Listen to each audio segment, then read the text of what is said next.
Hello friends, मेरा नाम तरुण है और ये जो है मैंने एक होम थिएटर में प्रॉब्लम आई है। ये अगर प्रॉब्लम ये आई है कि ये होम थिएटर जो है ऑन नहीं हो रहा है। इसमें मैंने सप्लाई चेक करी। तो मैं वैसे तो चेक कर चुका हूँ, फिर भी आपको दिखा देता हूँ। इसमें जो है ये कनेक्टर है, पावर कनेक्टर। इसमें मैंने चेक करा था, इसमें जो है रीडिंग कोई नहीं आ रही थी। मीटर की रीडिंग जो बज़ मोड पे मैंने चेक किया था तो मीटर की रीडिंग कहीं नहीं आ रहा था। पावर स्विच है आपका,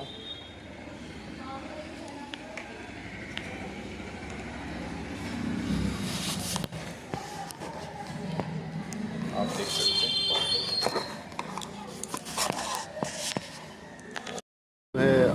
ट्रांसफार्मर ख़राब है, आपको बताया था 12012 का ये ट्रांसफार्मर है, 2 एम्पीयर का। ये मैंने ये डाल दिया है ट्रांसफार्मर मैंने प्रिया का डाला है। प्रिया का भी बढ़िया है ट्रांसफार्मर, ऐसा कुछ नहीं है, बहुत अच्छा ट्रांसफार्मर है प्रिया का, वारंटी के साथ है।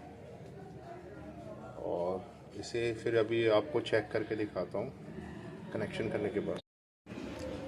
इसमें मैंने ट्रांसफार्मर तो डाल दिया और उसमें देखेंगे, इसमें अब बिल्कुल बड़ी अजीब सी आवाज़ आ रही है।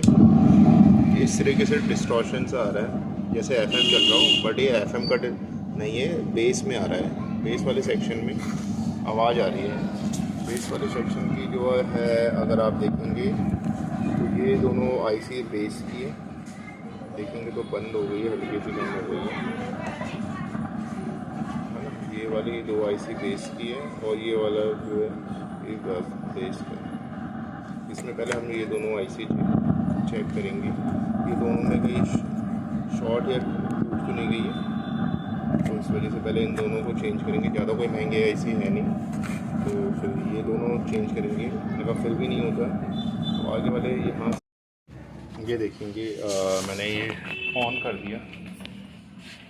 इसमें जो है हमिंग वाली जो प्रॉब्लम आ रही थी, जो अलग सा जो है एफएम की तरह जो साउंड आ रहा था, वो जो है बिल्कुल ही ख़त्म हो चुका है। इसमें ये जो मैंने 2 ये आईसी चेंज करी है 2030,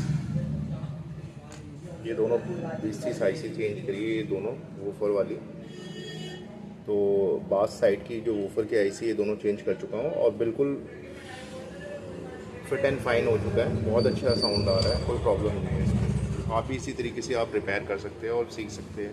नई नई आने वाली जो है वीडियो में मैं आपको नई नई चीज़ें से रिलेटिव मैं जो है वीडियो बनाता रहूँगा और रिपेयरिंग से रिलेटिव आपको चीज़ें बताता रहूँगा।